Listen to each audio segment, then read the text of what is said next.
That's the phone I happen to have. So firstly, if you have an iPhone, even just get your Android or Google phone out. And we're going to dive into just the settings. So open up the settings page, and we're going to scroll down the bottom here to camera. Open that one up, and you'll see it here. Um, and these are just a few things that will help you get a better image quality, help you improve your composition. Um, yeah, and just better formats so you can have more flexibility on the editing side. Um, yeah, so our first tab, we want to go into formats. I keep mine at the top on high efficiency. Um, and then down in photo mode, this is where you get more quality out of your photos. It's default, it's selected at 12 megapixels, but we want to drop it to 24 megapixels. You get a much better quality image that way. You can back out of that one, and I flick on Pro Raw and resolution control.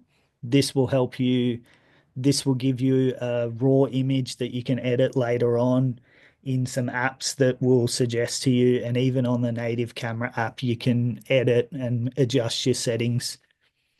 And then we'll back out of that and make sure you have selected on your grid and your level in there. They'll help you with composition and composing your shot. Composition, same thing. Um, and then we'll go into the camera app and just go over the settings quickly. So down the bottom here, these four, there are little zoom numbers. Um, they come in handy generally for product photos. I like to be on times two zoom. It's just a better perspective to have it zoomed in. It brings your background closer. It's far better to do that than a wide shot, I feel. Just take a few steps back and zoom in. It really compresses your image and makes it more pleasing to the eye. Um, I always shoot on the normal photo mode. The portrait mode just takes away your control, and the phone camera will adjust and edit the image before you've even had a chance. So I like to stick to the normal photo mode. Um, and then some advanced options you can flick up, just swipe up on the screen, and it comes up with these little options here. You'll see one with a plus and a minus sign, and that is your exposure compensation. That one's very handy to take a darker, moodier shot and and to focus on, yeah, sorry, I should have gone to the light meter first. So this is our focus by touching, and then you'll see a little sun come up, and that will be your light meter. So you can move that sun up and down, and it makes your photo darker or brighter. And that's your exposure, but you can also use exposure compensation to trick that light meter into exposing for the shadows or for the highlights. So that's a handy little feature.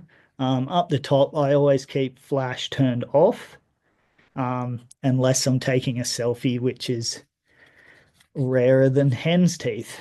And raw max you can turn on. That gives you latitude, a bit more flexibility on the editing side. Um, yeah, once again, really sorry to those with Samsung.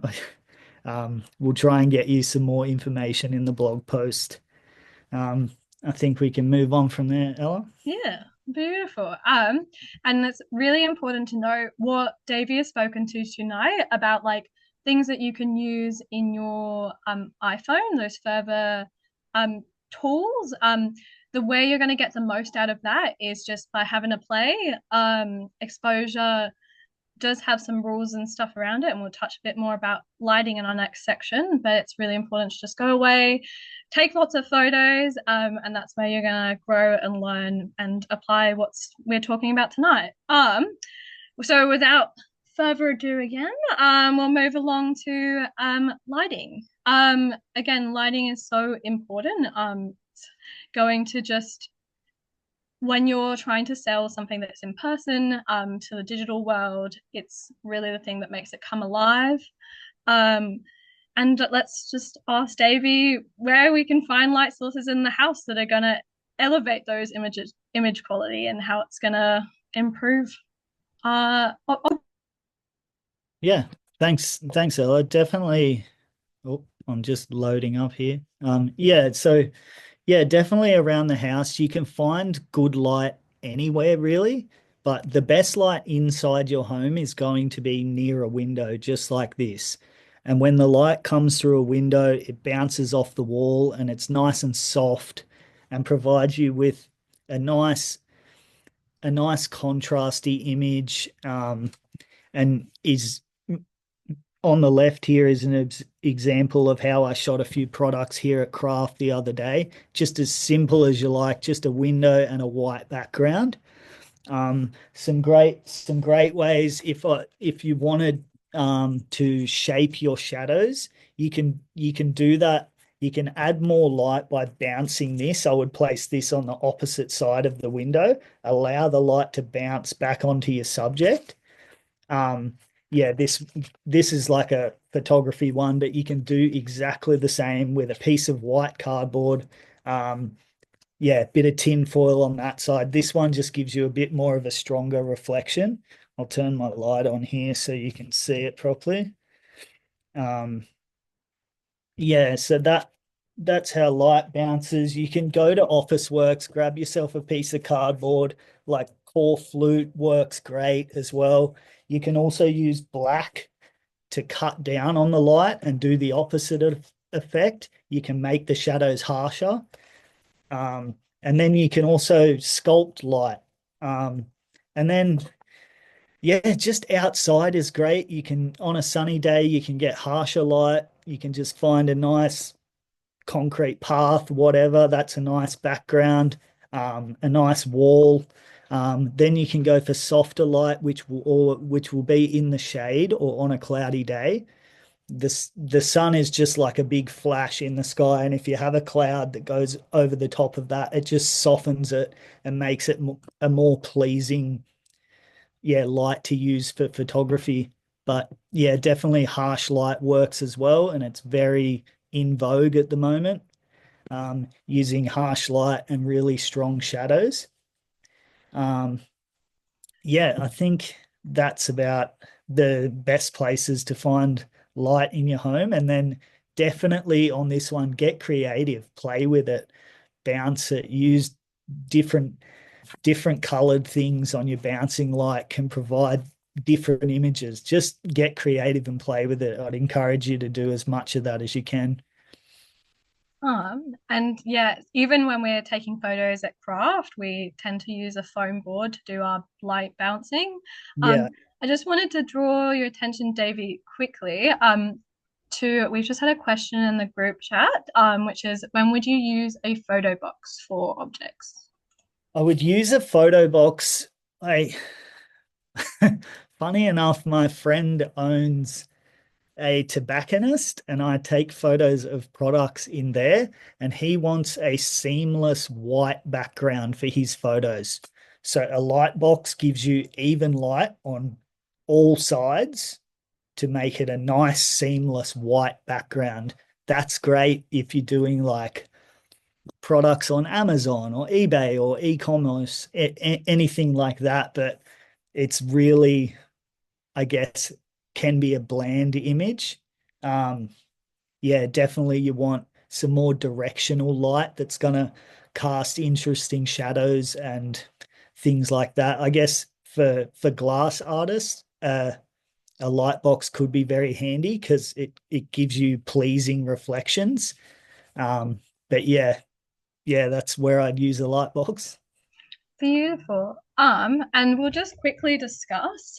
We've got some examples from last year's participants. And we'll just talk to what makes these good images. And as you can see, I think Linda has almost used or is using a light box on the right there, but I'll let you talk to it, Davey. Yeah. Yeah. Well, that's on Linda's image on the right-hand side. That's very simple. You can see a really faint shadow, directional shadow on the left-hand side. And that means the light source is in the top right-hand corner of the frame, probably a window as we were talking on earlier. And that just creates a nice clean, especially when it's on a nice simple white background, a nice clean, pleasing image. On the left, for Blackburn Studio, this is an equally pleasing image. It's nice and moody. The light on the subjects are very flattering, and then it falls away really nicely and creates a nice dark background. And then having things in threes really works well. So that, yeah, both those images work well in their own different ways. Um, Thank you for that, Davey. If anyone has a photo they would like to send through now, please do. I'll give you a few seconds. Um, Yeah. Otherwise, we can send them through during the next conversation, next section, and we will talk to both the lighting and the composition. Yeah, Um, it's great to have some photos come through because then we can chat back and forth. We can, yeah, have something to discuss rather than just pouring information at you. we can get down to the nitty gritty of it. Yeah.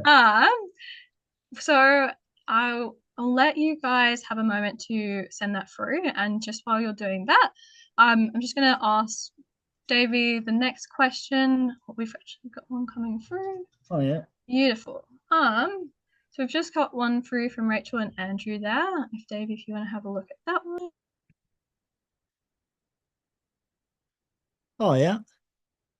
It's a lovely contraption. I'm not quite sure what it is. Very cool.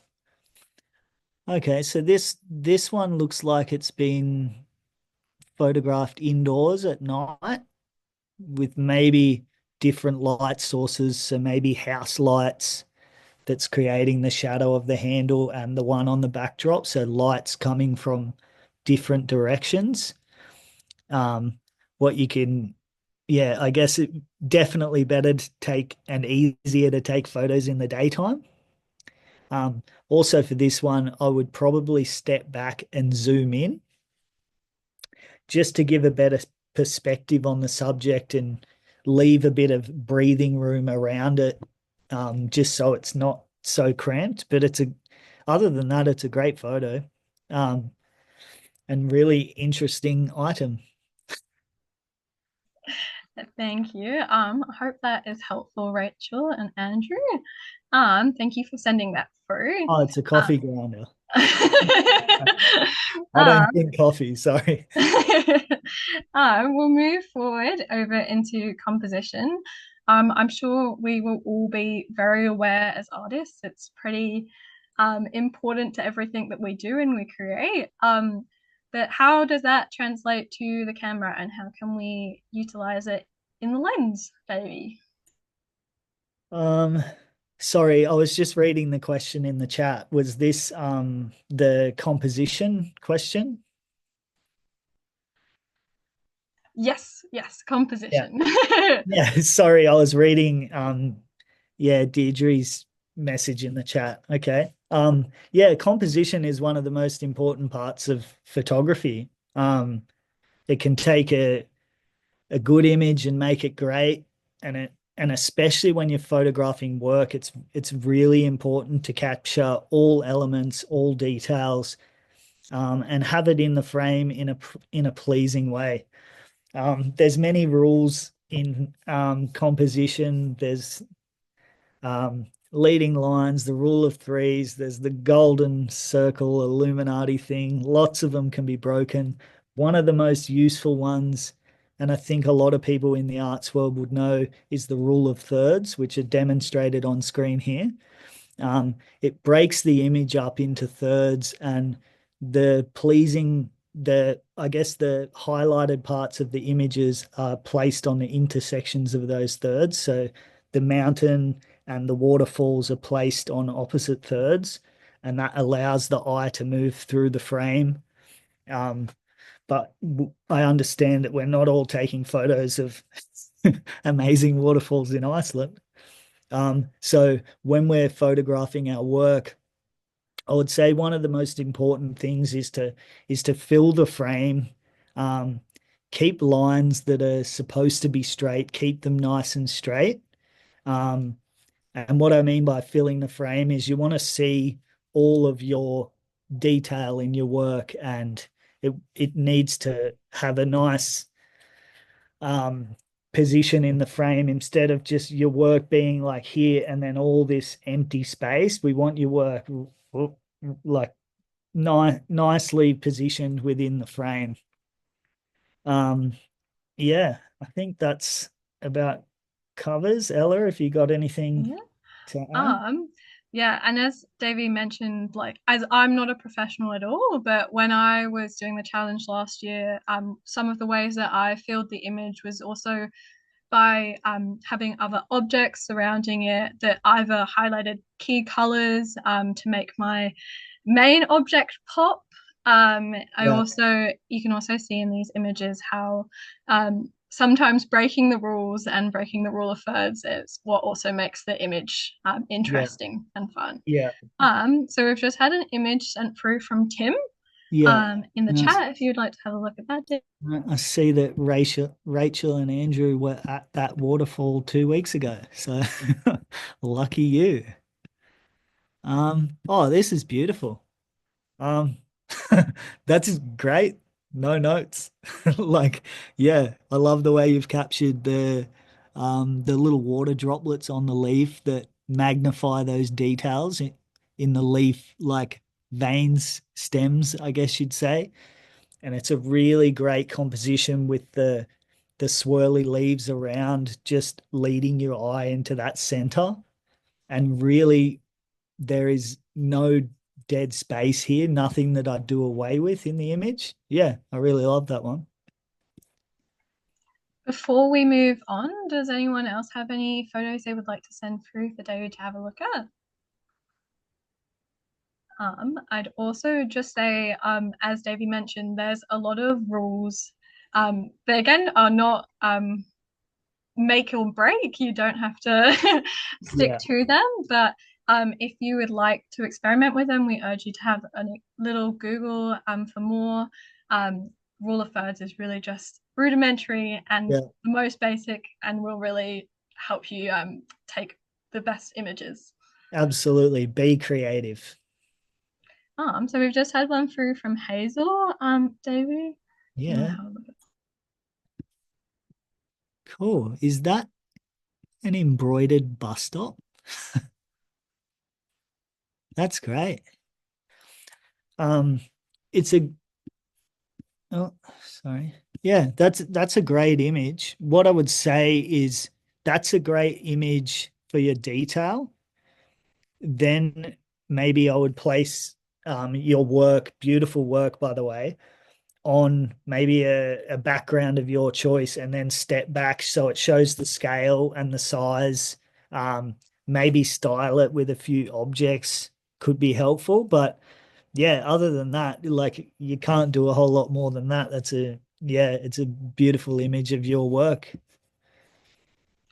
And before we move on to the next section, I just have a question from Alex. When taking a photo of a 2D artwork, is it better to crop to size or keep a background?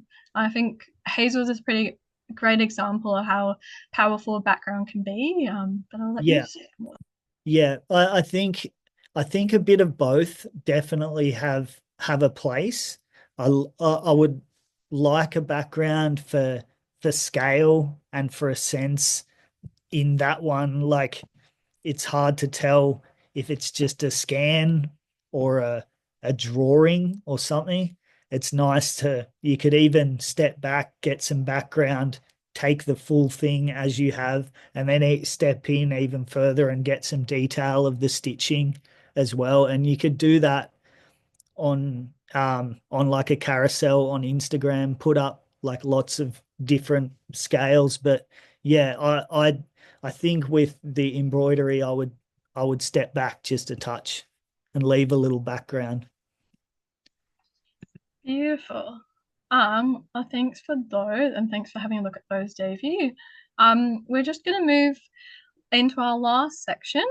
Um, and ooh, we'll talk to Rachel and Andrew's image first, and then we'll move swiftly on to the final section. Yeah, yep. The little duck. That's cool.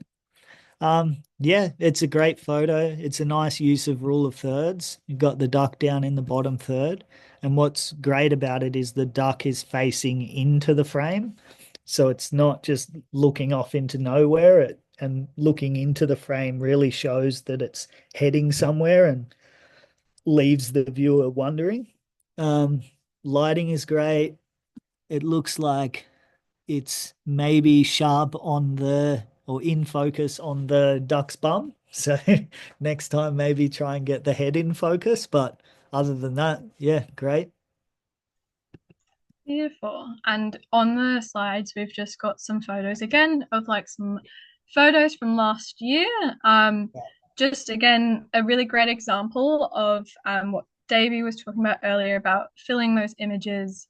And when we were discussing this earlier, Davey was saying how much there's a lot of beauty in repetition, and that's where like the pleasing elements come from these images is the repetition and pattern. So on to our final section, we're just going to talk to you all a little bit more about editing and post. It's one of the biggest parts of Davey's job, I imagine, and it's what's going to give your images that extra 10%.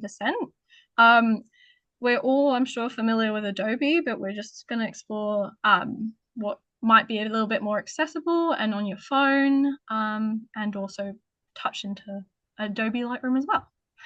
Yeah, Pass for on to sure. Davey. Yeah, definitely. Editing is a huge part of my job. Sometimes a half an hour shoot can then take me an entire day to edit. Um, it is a big part, especially when you're shooting in RAW. Your files are very flat. They store a lot of information so then you can bring it back in the editing process.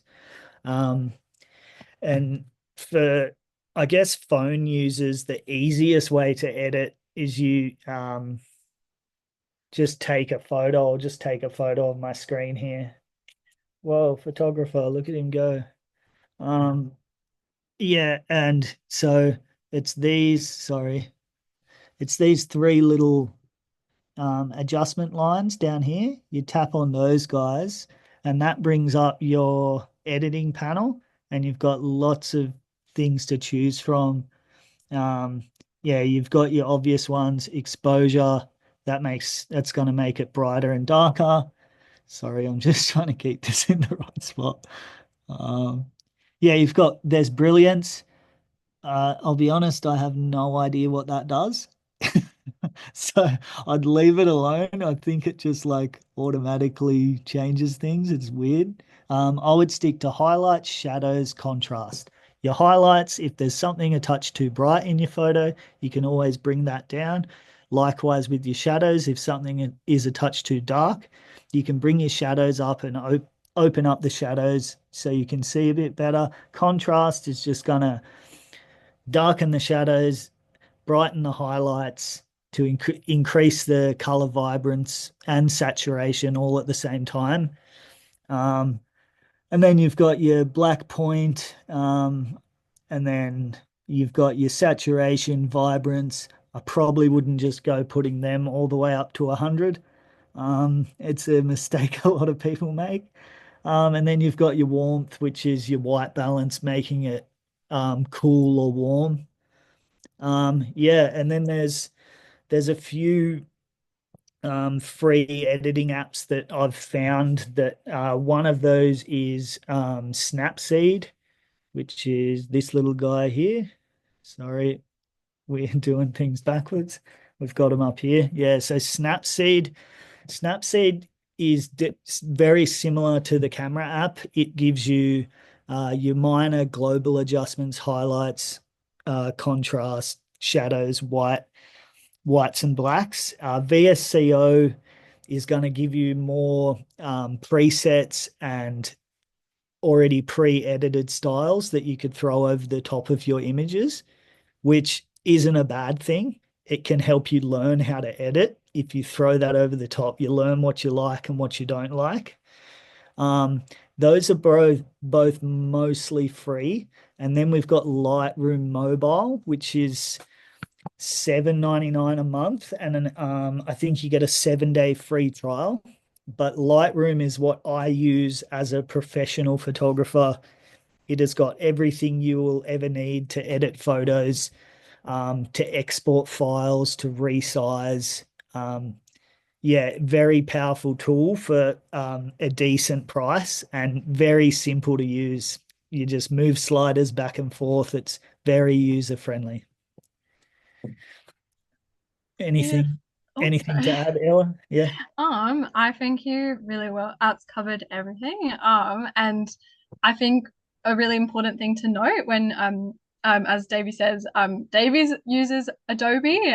Start with accessible and experiment, and if you feel like it's not doing what you need it to do, that's when you would step up and find your way to Adobe as well. The next little section we're just going to talk about is submission. A big part of the challenge is uploading all of your images at the end. Just wait, we've got some references. When you there's a form that we will ask everyone to fill out at the end. And there's two ways that you can upload images, and we just wanted to highlight three main points when you are uploading those images. Just make sure that they are a maximum 3 MB. Labeling them is really important. We've got an example there, and access to downloadable folders. So you can either upload them through Google Drive or Dropbox, or you can upload them individually. It's a lot harder to resize images on the phone than it is on the computer. But I might just ask Davey to just talk you through that a little bit, what happens when you are on a laptop. Yeah. So, um, if you're on a laptop, the easiest way, if you've got an Apple iPhone and an Apple Mac or Apple computer, you can airdrop files straight to your computer. From there, you can rename, resize very simply. Um, and then if you're more Windows, you can upload through OneDrive, Google Drive, or Dropbox, which are like file sharing web platforms. And they also allow you to group all your images in one place to send off to craft and design. Because it'd be very hard to send 31 images in an email. I don't think you'd be able to do it. Um, yeah, that's my recommendations. If you have any further questions about that, let me know. And we did do a little research, but we will also put some more information about if you are just using your phone. There are some apps that you can use to resize your images. When we put up the blog post, we'll put some recommendations up there. Yeah. Um, and so thank you, Davey, so much for taking us through those sections. We're just gonna open now to Q&A. If anyone has any questions or things that have come up throughout the conversation, throughout this dialogue, please let us know. We've got one here from earlier, which was asking you, Davey, how are you with black and white? And I think it's quite an important thing to talk to because often when we take color, we see a lot of the problems that we didn't see before. But yeah, I'll let you talk to that. Yeah. So black and white, I'll be honest, I don't do a whole lot of black and white photography. Um, Generally because my job is a commercial photographer, and black and white can be seen as more of a stylized thing, and people mostly want like the real thing of what happened. But everything in photography is a choice. You can, if you like black and white, go with it. Um, it's it's much easier to edit. It's a good way of starting understanding exposure. If you if your whites are too bright, if your blacks are too dark. Um, yeah, and it can be fun to experiment. So I'd say why not? What's that behind me? Uh, the I believe that is Dixon or Flynn Primary. Um, I believe they're both Dixon Library, I think. yeah, yeah, they're by a very famous architectural photographer that is not me. I am just at the Craft and Design Canberra offices. Yeah, so they're not my photos. But I was also going to say, I just have this is just like a little plastic roll backdrop um, that you can get from Amazon pretty cheap, or you can get Office Works, same thing, a paper roll. You can get so many different colors, and these work great just as backgrounds, and you leave a little curve on the bottom and that cuts down on the shadows. They're a really great way of finding backgrounds to photograph your work, finding complementary colored backgrounds to your work and using that. It's a really simple, cheap way, shortcut for a great photo. And I've just got another question here for you, which is from Deirdre earlier. Um, she's saying she uses an iPhone SE, and it only has a single lens camera on the phone. And should she avoid using that, or is that what's the best way to use it? No, I think my last phone before I got this one was an iPhone SE, and I used it plenty. Like I I really didn't care about the cameras on a phone because I have really big cameras, but I would say it's absolutely fine to use for shooting your work. I think if you use it in bright enough light, you can get a lot out of it. And then also with any phone, really, it's great to just have a cheap $20 tripod. Cuts down on the shakiness, on the movement. Um, yeah, especially when photographing inside, you can have quite low light. It might be bright enough to the eye, but not for the camera. So yeah, just a cheap tripod, keep it nice and still, can level up your photography a lot. And that can help with Jodie's questions of keeping the lines straight. You've got it. I was going to move on to Jodie's questions. Yeah. You It definitely helps um, if one leg isn't shorter than the other. That can get you lopsided photos quite often. But generally, it is keeping it in your mind to keep the lines straight. It's pleasing to the eye. It's how they're meant to be. Generally, if you're photographing something on a 45-degree angle, and it's a square object, those lines are not going to be straight, but you want the horizon and the leveling lines to be straight. If you're photographing it deadpan straight on, you'd want the vertical lines to be straight. It's just that little added thing that makes the work slightly more professional. It's like building a house. You don't want it wonky. Yeah. I think it's also worth mentioning, Davey asked you to turn it on earlier. I don't know what it's called, but on iPhones they have a tilt now, which tells you if your image is straight.